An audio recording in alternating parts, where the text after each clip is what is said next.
حضرت be be Amna سلام اللہ علیہا، حضرت بی بی ام ایمن اور سرکار دو عالم صلی اللہ علیہ وآلہ وسلم ترے نفوس قدسیہ تے مشتمل قافلہ مدینے تو مکہ مکرمہ دا سفر کرے دا بھی ہے، جلے قافلہ اقوات مقام تے پہنچ دے۔ سرکار دو عالم صلی اللہ علیہ وآلہ وسلم کی والدہ محترمہ آپ کی اماں جان علی ہو گئے ہیں، آپ کو بخار ہو گئے ہیں۔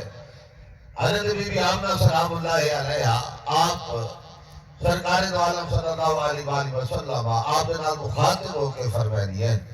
میرے لفظ نگر میرے بیٹے محمد ہر نئی چیز نے پرانا ہو بنے، ہر نئی چیز نے ہر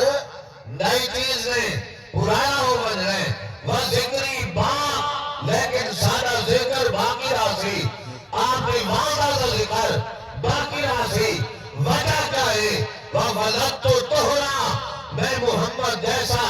پاکیزہ بچہ پیدا کیتا ہے اور جنہ ماما دے بچے جنہ باپ دے بچے جنہ والدین دے بچے محمد جیسے ہوئے انہوں نے والدین دے ذکر تا صبح قیامت جاری اور ساری رات۔ نعرہ تکبیر، نعرہ رسالت، نعرہ تحقیق، نعرہ حیدری، سیدی و مرشدی احمد مصطفیٰ آستانہ لیا پیر صدر سے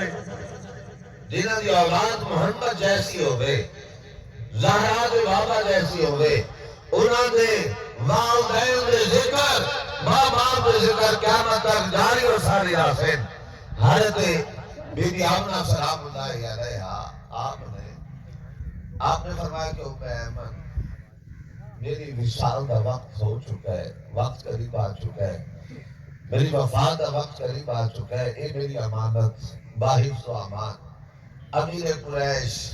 حضرت سیدنا عبد المطلب رضی اللہ تعالی عنہ آپ نے حوالے کر دیے۔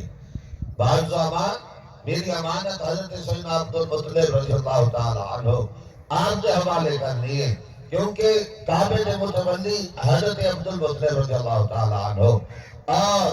امیر قریش اوی حضرت سیدنا عبد المطلب رضی اللہ تعالی عنہ حضرت ام ایمن رضی اللہ تعالی عنہ آپ کا حفظ و امان آپ کی امانت امیر قریش حضرت سیدنا عبد المطلب رضی اللہ تعالی عنہ آپ کے حوالے فرمائے دیئے۔ اور میرے دوستو جس وقت امیر قریش حضرت سیدنا عبد المطلب رضی اللہ تعالی عنہ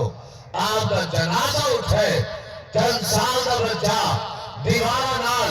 لپٹ کے رونا ہوتا ہے، کیونکہ ماں بھی دنیا تو رخصت ہو گئی ہے، باپ بھی دنیا تو رخصت ہو گئی ہے، آخری سہارا ہاں عبد المطلب کا دادے کا سہارا ہاں آج اور بھی دنیا تو رخصت ہو گئی ہے۔ اور حضرت سیدنا